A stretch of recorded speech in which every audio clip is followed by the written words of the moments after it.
Everyone, আশা করি তোমরা সবাই খুব ভালো আছো। আজকের দেখো ক্লাস 5 তোমাদের দশমিকের যোগ বিয়োগ শিখিয়েছিলাম। আজকের পৃষ্ঠা নাম্বার 152-53 এই পেজে তোমাদের যে লেখা অঙ্কগুলো আছে সেগুলো করাবো। যেখানে দেখো টাকা পয়সার অঙ্ক আছে। আমরা এর আগে টাকা পয়সার যোগ বিয়োগ শিখেছি, কিন্তু আজকে একদম লেখা অঙ্কগুলো যেগুলো তোমাদের করাইনি সেগুলো শুরু করব। তো দেখো আজকে পৃষ্ঠা নাম্বার 152-53 শুরু করছি। এখানে দেখো কিছু অঙ্ক করা আছে, যেগুলো করা আছে সেগুলো আমরা করব না। এখানে যেটা করা নেই তোমরা দেখো 152 পৃষ্ঠা খুলে 2 এর দাগের অঙ্ক দেখো। বলছে শম্পা দোকান থেকে 25.50 টাকার খাতা, 5.50 টাকার পেন, 120.50 টাকার বই কিনলো। শম্পা মোট কত টাকার জিনিস কিনলো? দেখো 25.50 টাকা মানে 25 টাকা 50 পয়সা, ঠিক আছে? তাহলে আমরা কি লিখবো?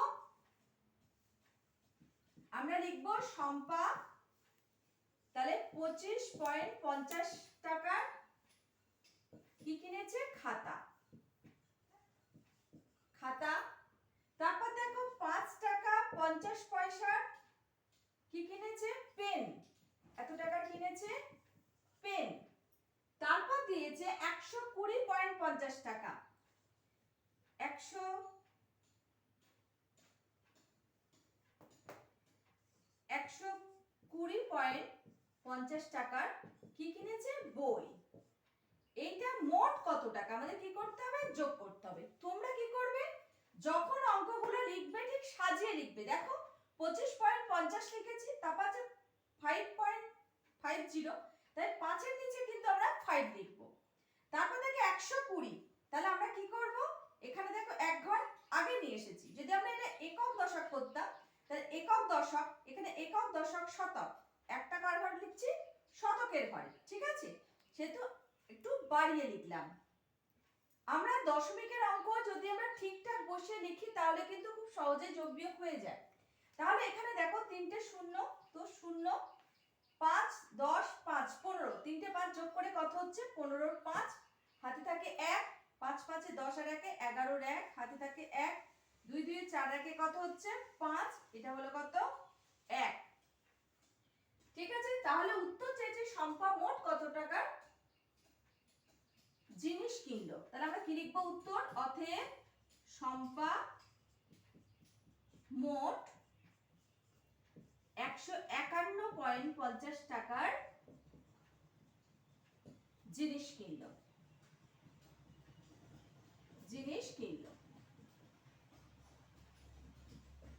ওকে, তাহলে এই ছিল আমাদের 2 এর দাগের অঙ্ক। তারপর দেখো 3 4 করে দেয়া আছে।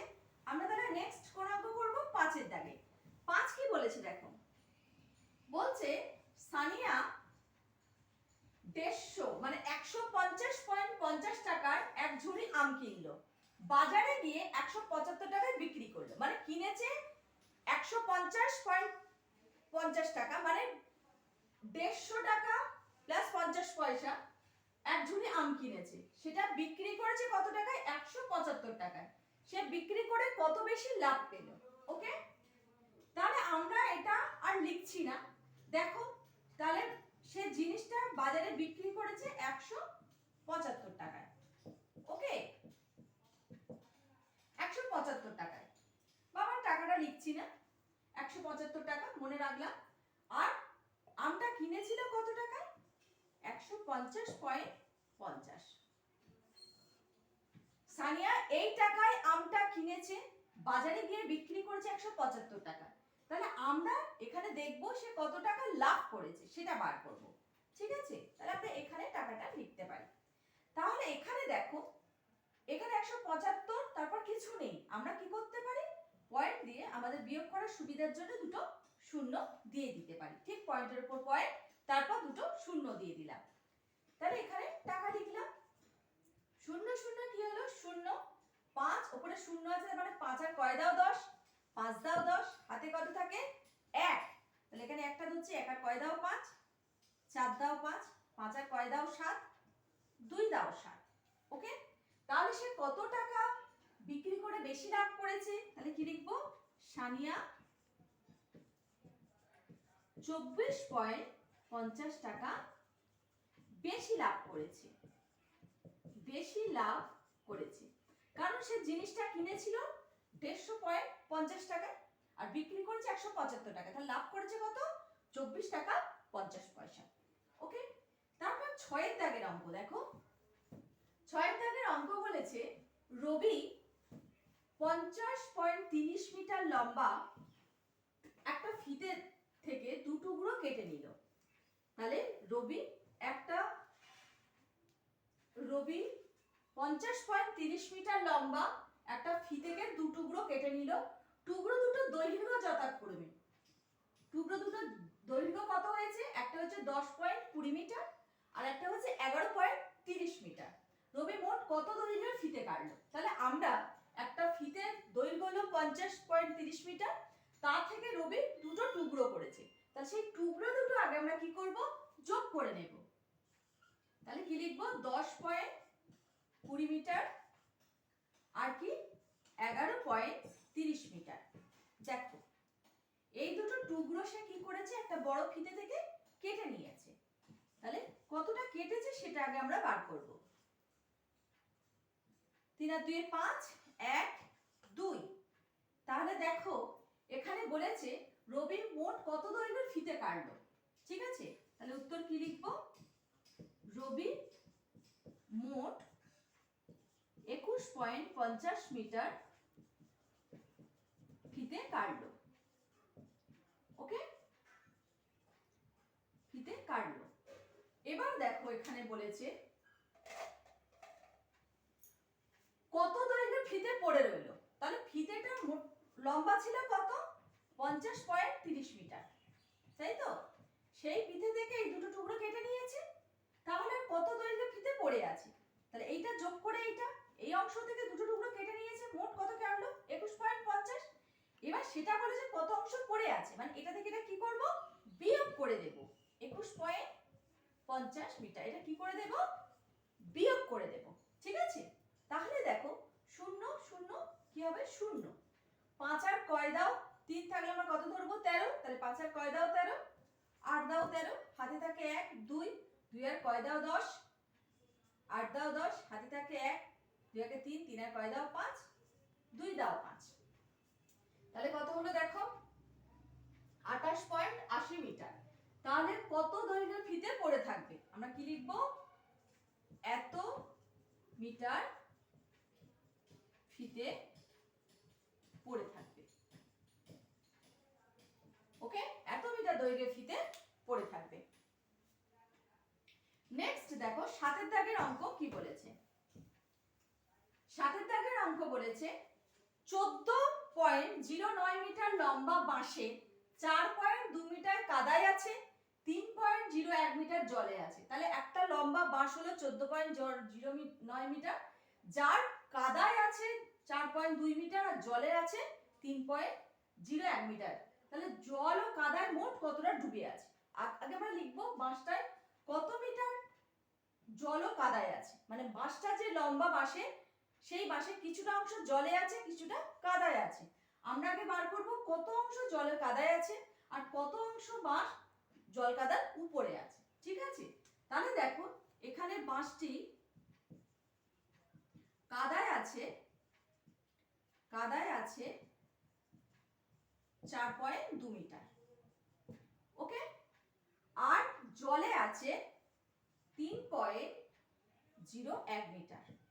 তাহলে এই দুটোকে কি করব? আমরা যোগ করব। তাহলে 1 2 4 আর 3 কত? 7। তাহলে 7.21 মিটার জল ও কাদায় কতটা ডুবে আছে। তাহলে উত্তর দুটো বার করব, আগের অঙ্কের মতো সেম দুটো উত্তর বের হবে। ওইখানে বলেছে জল ও কাদায় মোট কতটা ডুবে আছে। আমরা কি লিখব? জল ও কাদায় ডুবে আছে এত মিটার, 7.21 মিটার। এবার বলেছে জল ও কাদার উপরে কত আছে। তাহলে বাঁশটা মোট কত লম্বা? দেখো বাঁশটি মোট লম্বা ছিল কত? 14.09 মিটার, তাই তো? এটা ছিল ছিল বাঁশটির মোট লম্বা। সেখান থেকে জলকাদায় ডুবেছিল এটা। এখন বলছে কত মিটার বাঁশ উপরে আছে, তাহলে এটা থেকে এটা কি করব, বিয়োগ করব। ওকে, ভালো করে বোঝো, বাঁশটা কিন্তু মোট লম্বা ছিল 14.09, তার মধ্যে বাঁশের কাদায় ছিল এটা, জলে ছিল এটা, তাহলে জল কাদায় মোট ডুবেছিল এই অংশটা। এবার বলছে বাঁশটি মোট যদি এত লম্বা হয় তাহলে জলের উপরে কত আছে, তাহলে আমরা কি করব, এই অংশটা থেকে বিয়োগ করে দেব।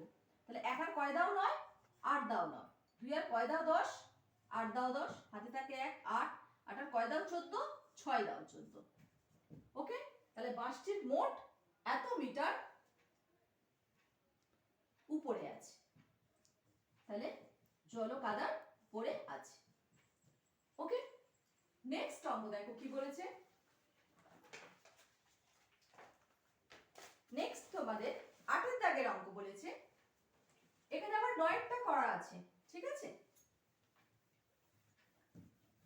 8 বলেছে দেখো, আমি ফুলের দোকানে 10.50 টাকা, 10.50 টাকার, মিষ্টির দোকানে 50 টাকা 50 পয়সা ও বইয়ের দোকানে 110.50 টাকা দিলাম।